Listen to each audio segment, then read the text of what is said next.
Hello, my name is Owen Harrington. I'm the Director of Curriculum Instruction and Assessment for SAU 67. This presentation was initially shared at the November 14th Bow School Board meeting. Originally, some slides for Dumbarton were shared. Those have since been deleted and are shared in a separate Dumbarton presentation. The goals of this presentation is and were to share some various national and state rankings as well as their metrics. Furthermore, I'll share how Bow schools use data to move forward as learning institutions. I think it's fair to say that many of us had a similar experience to this photo.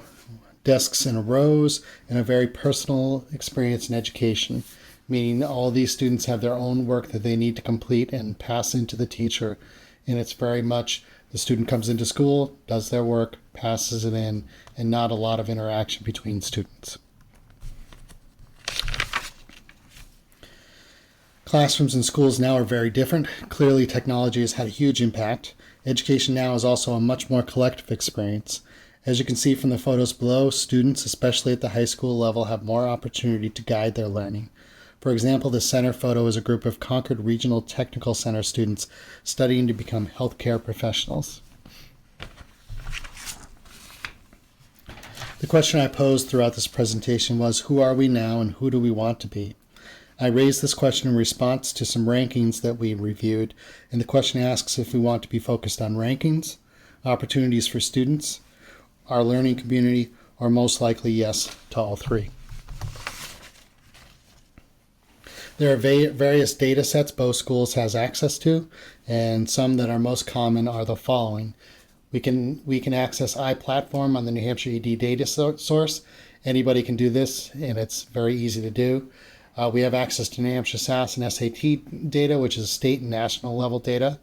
We can review the U.S. News rankings, both state and national. Again, another state and national rankings list is niche. And we have access to iReady and STAR, which is local benchmarking, but we can also compare to state and national with those. And just local progress monitoring tools that we use. We'll discuss more later with those. Talking a little bit more about iPlatform. This is, again, a New Hampshire ED site that provides statewide and local data in a data warehouse fashion. It's easily navigable and data rich, and there's so much data on there it can easily become overwhelming for anyone that accesses it. And again, anybody can access it at the following website below.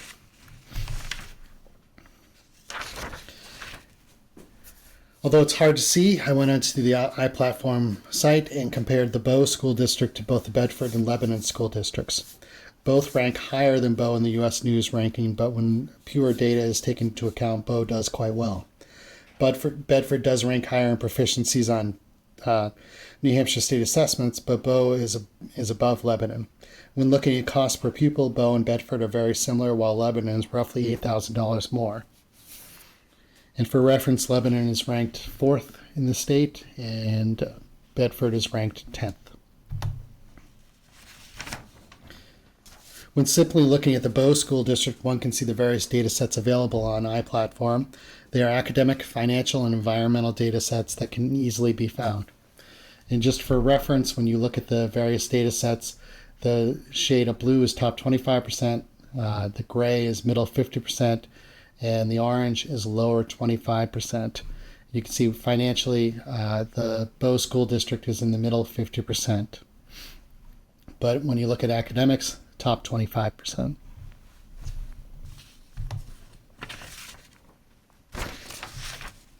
Bow Elementary School has steadily been increasing its New Hampshire SAS scores over the years. There are a few distinct reasons for this.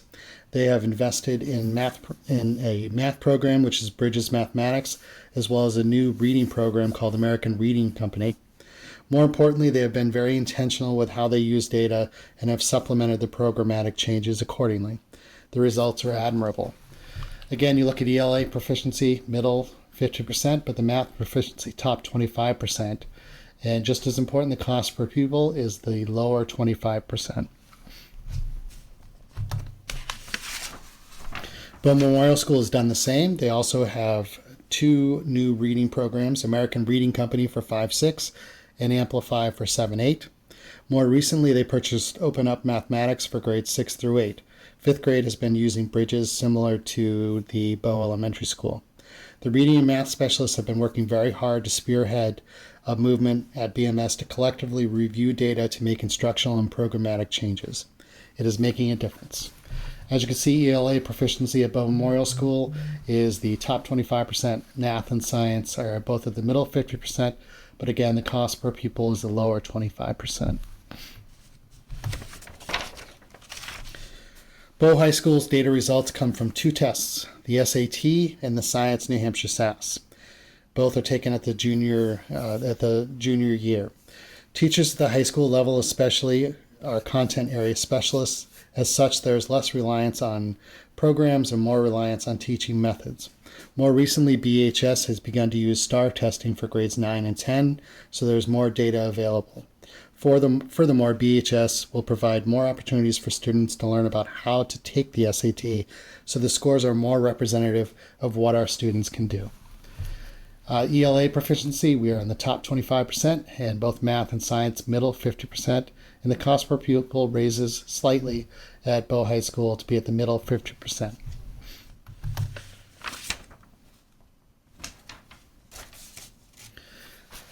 Quick review of the New Hampshire SAS and the SAT and what they are and which grades take them. New Hampshire SAS is the standardized testing mandated by the state of New Hampshire in the following grades: grades 3 through 8 for English, language arts, and math, and grades 5, 8, and 11 for science. And the SAT was traditionally a test that was taken for college acceptance. That's no longer as common, but it is used as the New Hampshire standardized assessment for juniors in high school. And again, that's taken at grade 11 for English, language arts, and mathematics. If you're looking to find your own child score on standardized testing for New Hampshire SAS, you'll need your child's unique 6-character code. If you don't remember what that is, you certainly can contact your child's school and they will have it for you. You'll need their date of birth and their first name, and then you'll need to go onto the following website to put that in, and the information will be available at that point. In reference to STAR and iReady scores, your child's school will provide those periodically, such as with the report cards. You can certainly reach out to them for more information if you'd like as well. SAT scores can be found on the College Board website. Your child should be able to show you how to do that, and they have access to it and can show you the steps to see the scores. When ranking schools and high schools specifically, U.S. News has a definite set of ranking system. When looking at college readiness and college curriculum breadth, that's basically seniors taking AP classes. And interestingly enough, one of our student school board representatives explained that most students are less inclined to take AP courses in their senior year, as they can get many of them completed prior to, and it's more beneficial to them to do them prior to when looking at colleges, because colleges will look at the number of AP courses they've taken prior to senior year to see their level of rigor that they've done in school. We also at Bow High School have more dual enrollment options that allow high school students to earn college credit at a far reduced cost while still in high school. Many students choose that route as opposed to AP, and furthermore, we do not require our AP students to take the AP exam, and we do not limit who can and can't take an AP course. So this does have an impact on our ranking for U.S. News high school rankings. The other things to consider are that 40% of the rankings are based on SAT and Science New Hampshire SAS proficiency. And when looking at state assessment performance, U.S. News will predict how a school will do based on its demographic characteristics in its state. If interested, please refer to the article cited below, and there will be more information available. Based on the U.S. News ranking, Bow High School is ranked 20th in New Hampshire high schools and second in the Concord area behind Hopkinton. There were 93 New Hampshire high schools ranked, and so as such, Bow is roughly at the top 20% of New Hampshire high schools. When you're looking at how U.S. News ranks elementary and middle schools, it's far less complicated. The only metrics used are performances on the New Hampshire SAS. And again, when you're looking at the mathematics and reading performance, that's based on what U.S. News expects the school to, how the U.S. News expects the school to perform based on the demographics of the specific town and the state. And again, this is only for math and reading. Science, New Hampshire SAS does not come into play. Bow Memorial School is ranked 43rd out of 268 schools. And this puts BMS in the top 16% of New Hampshire middle schools.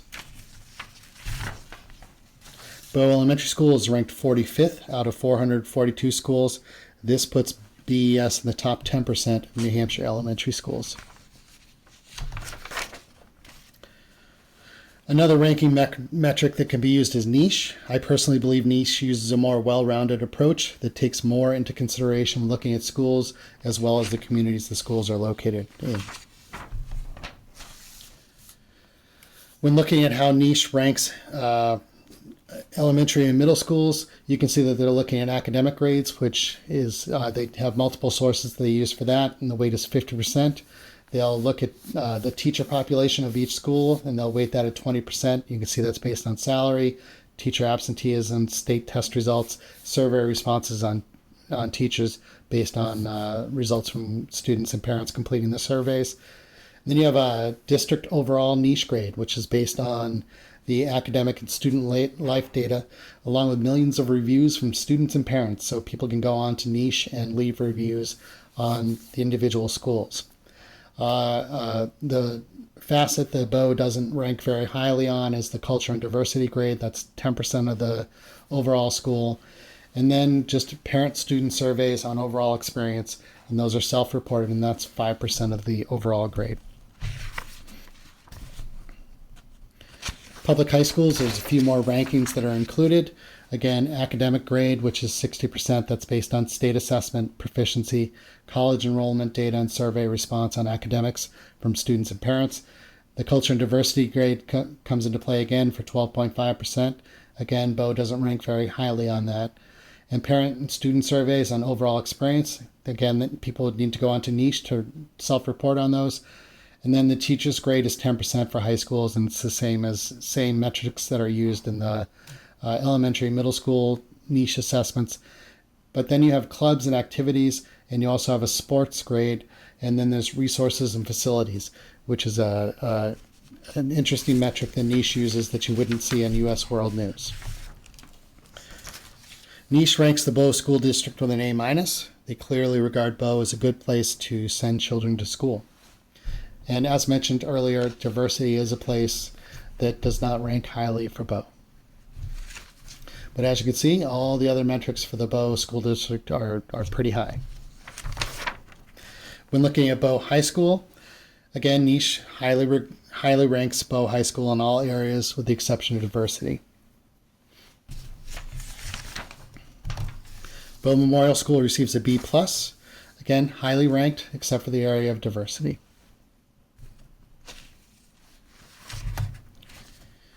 And Bow Elementary School's overall niche grade is an A-. Again, as mentioned earlier, highly ranked in all areas with the exception of diversity.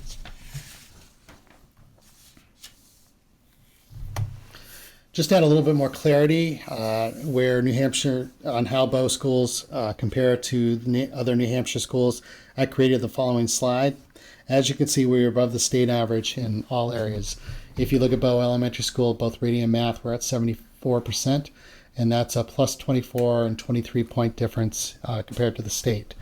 We'll skip over Dumbarton Elementary School as this is not a presentation for Dumbarton, but BMS, 65% and 53% for reading and math. And then if you look at the state scores, plus 12 and plus 13 point difference. And BHS, 55 for science, 71% for reading, and 36% for math. It's a plus 16, plus 8, and plus 6 point difference compared to the state. These charts are just overall state scores for state of New Hampshire for New Hampshire SAS from 2018 to 2024 for ELA, math, and science. In this portion of the presentation, I shared more information around specific New Hampshire SAS scores over time. If you would like more information, feel free to review the board packet from November 14th, or you're also more than welcome to reach out to me, and I'm happy to share any information you would like. If one of our goals is to increase rankings on niche or U.S. world news, we would need to do the following.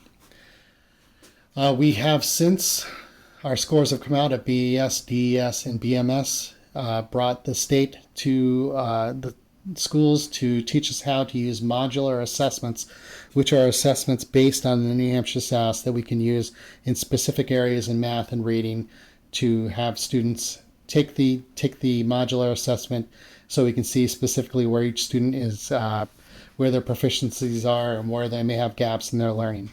Where the strength for the modular assessments comes into play is they will be taking the assessment in a similar system to the New Hampshire SAS, so there will be no confusion as to whether or not they understand how to take the New Hampshire SAS.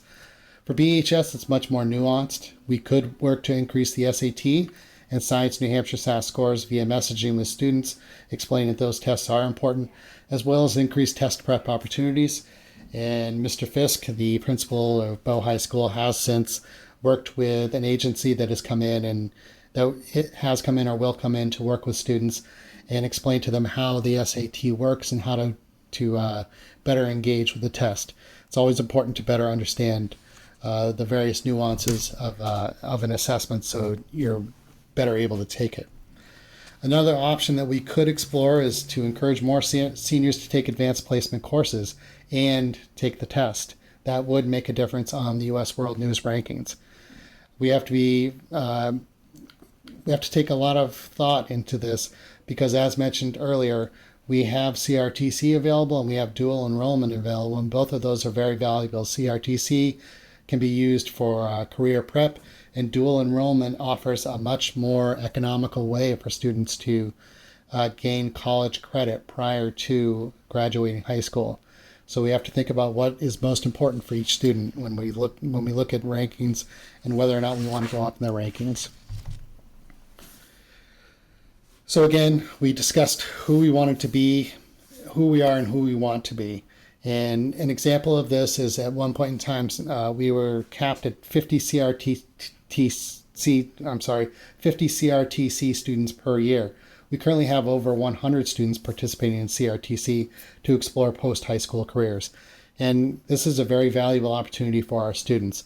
We were capped because CRTC could only take so many at a time, but in more recent years, that cap is not as rigid. So more students have more opportunity. And again, the clear word here is opportunity. If we move beyond national and state data, all Bow schools also utilize local data sources. And the various local data school sources are either iReady or STAR. iReady is used at the elementary school, and that's used at most or all grades. And STAR is used at BMS at all grades, and BHS STAR is used at the 9th and 10th grade level. This is a nationally normed and standardized, both of these are nationally normed and standardized tests, and it allows us to take a look at where students are and how they're progressing in their learning.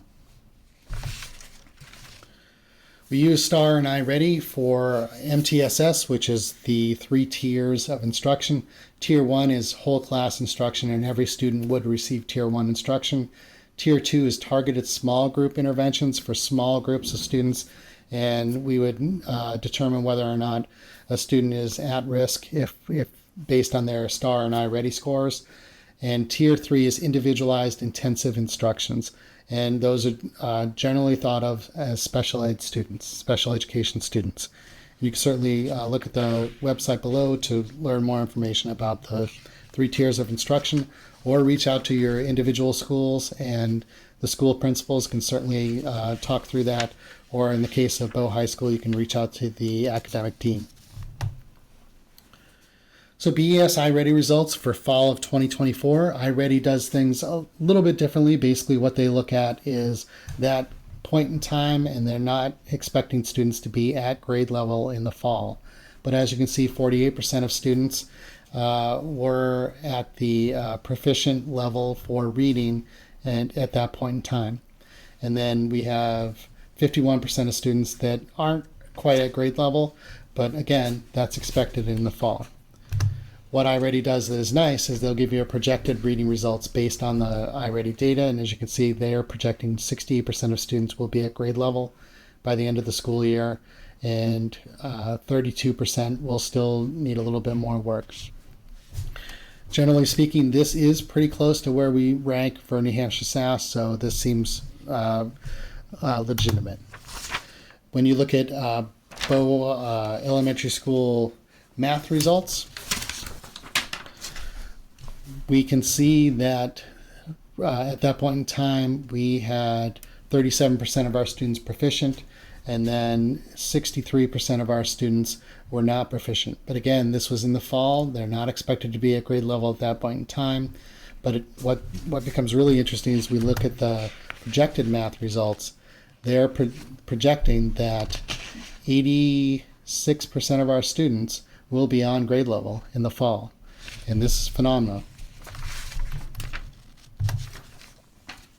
BMS uses STAR, and as you can see, the color coding here is below proficient is red, approaching proficient is yellow, and proficient is blue, and above proficient is green. And this is grade 5, and there's a strong percentage of students that are above proficient in math in 5th grade, and a nice set of students that are above proficient or proficient in 6th grade. STAR does things a little bit differently. They are looking at grade level proficiency in the fall, and they rank students as such. It's a little bit different than iReady. If you look at 7th grade, again, we have a nice set of students that are at or above proficiency, and the yellow, they're approaching proficiency, and then we have some students that we're taking a closer look at who are not proficient. And again, this is a nice set of students. We have at or above proficiency, and then these students are approaching proficiency, and then we have this set of students here that are below proficient, and they would be receiving some interventions. For reading, again, 5th grade, nice set of numbers here, and same thing with 6th grade. There's a nice set of numbers here of students that are at or above proficiency. And that trend seems to keep going down through 7th and 8th grade. There's a solid set of students that are at or above proficiency. What's exciting for us is that BHS has started using STAR since last year.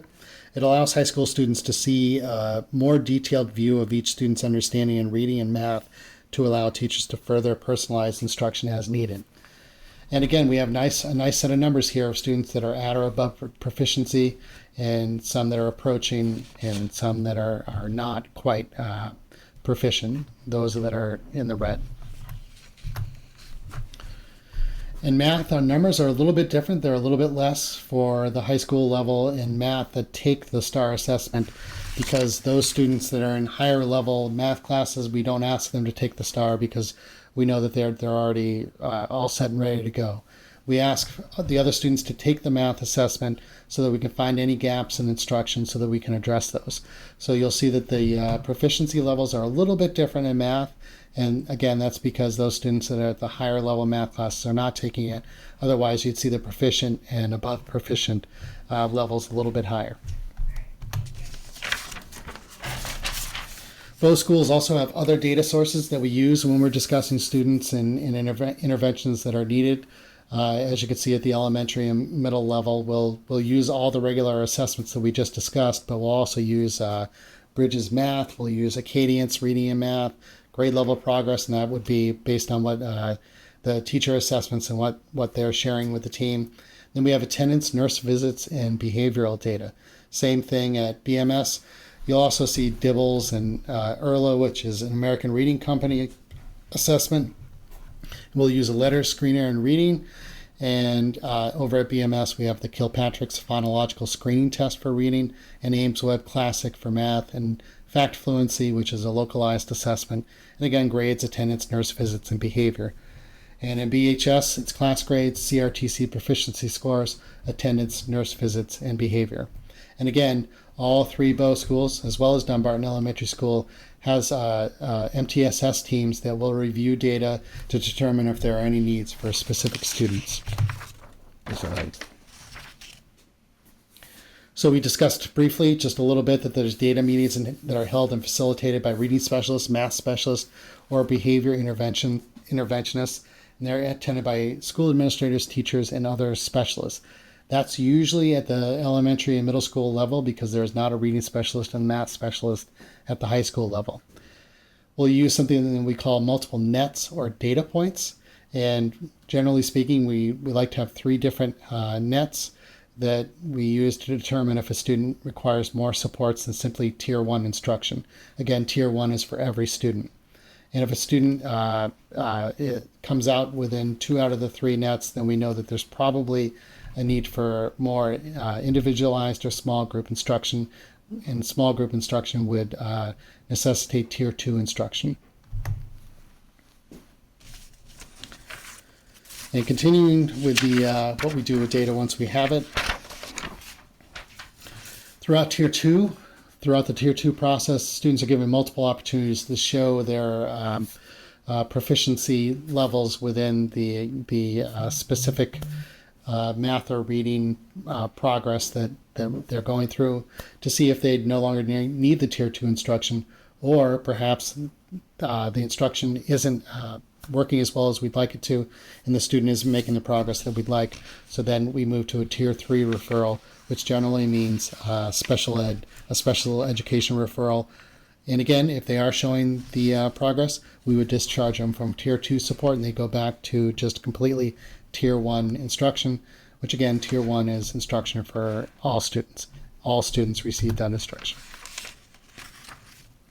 If we look at when and how students are provided Tier 2 instruction, in Bow and Dumbarton Elementary Schools, there's various blocks of time throughout the day in which the math and reading specialists work with small groups of students who have like needs. Same thing with behavioral needs. There's small sections of the day, or as needed, depending on. And both at the elementary and middle school levels, we have individuals who are specialized in behavioral needs of students. At Bow Memorial School, there's a similar structure for reading and math. The primary difference is there's only one reading specialist and one math specialist at Bow Memorial School. And the other difference is there are some specific literacy and math classes that are more Tier 2 or Tier 3 inclined. Again, those students do receive Tier 1 instruction, but this is an extra session or instruction in reading and math. Bow High School has an interesting approach. They have a learning lab, which is a study hall, but there's an individual teacher there that makes sure that students are on task and where they need to be, and also have direct connections with their teachers to help make sure that they're making progress in their learning. There's also flex blocks each morning, which students generally can self-select to meet with individual teachers to make sure that they're making the progress that they need to make and they understand the expectations of them. There's also a full flex day once a month for targeted assistance. Students that are not progressing at the level they need to progress would be assigned to coming in on that flex day. Students can also self-select to come in on that flex day to complete work and gain extra instruction. So looking at all this data, what's next for us? We're looking at purchasing Branching Minds, which is a data warehouse that would collect all of the data, and I'll talk more about that momentarily. We're also looking at summer programming. There's a good chunk of time that we could take advantage of to invite students to come in based on their individual needs to receive further instruction in reading and math. And we would look at doing that and seeing if the progress was made based on iReady, STAR, and New Hampshire SAS results. We've also been discussing the possibility of putting together an SAU 67 data dashboard that would allow users to go onto there and see specific data sets and how we're moving along with those. We need to make sure that we celebrate our successes, and it's my belief that there are plenty of opportunities to celebrate success here in the Bow School District. And we need to be honest with our challenges as well as the solutions we'd like to put in place and update our progress.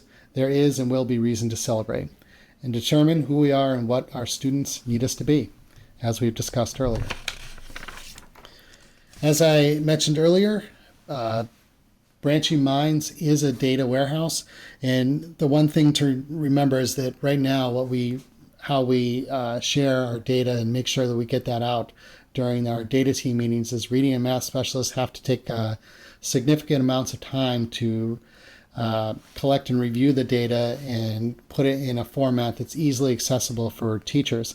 That takes time, and the more time that reading and math specialists take doing that, the less time that they have to work with individual students. And the beauty of Branching Minds, a program like Branching Minds, is that it's instantaneous. We'd have access to graphs and sheets and such that would show us overall data as well as individual student data so that we can see which students are rising to the level of need for Tier 2 instruction and Tier 3 instruction. If we want to look at a data dashboard, this is a nice set from Schoollytics, which is a company. We wouldn't necessarily need to be using a company to create a data dashboard, but this is just a nice slide of what can be used, such as what can be on a data dashboard, such as enrollment summary, overall academic achievement, student attendance and engagement, equity, financial transparency, school safety and discipline, and parent and community engagement, progress on strategic goals, and comparables analysis. And giving, to further explain that, just giving insights on how we compare to other schools in New Hampshire and the local area. And speaking of strategic plans and strategic goals, there is a section on the SAU website that does show our various strategic plans, and you can easily access that by going on the SAU 67 website. And again, the last question of this presentation was, who are we and who do we want to be? And that's something that we continue to work on and continue to review over time. So thank you for taking the time to listen to this. And if you have any questions, please feel free to reach out to your individual school principals. You're more than welcome to reach out to me. I can be reached at oharrington@bonet.org, and I'm happy to share any information that you may need or answer any questions you may have.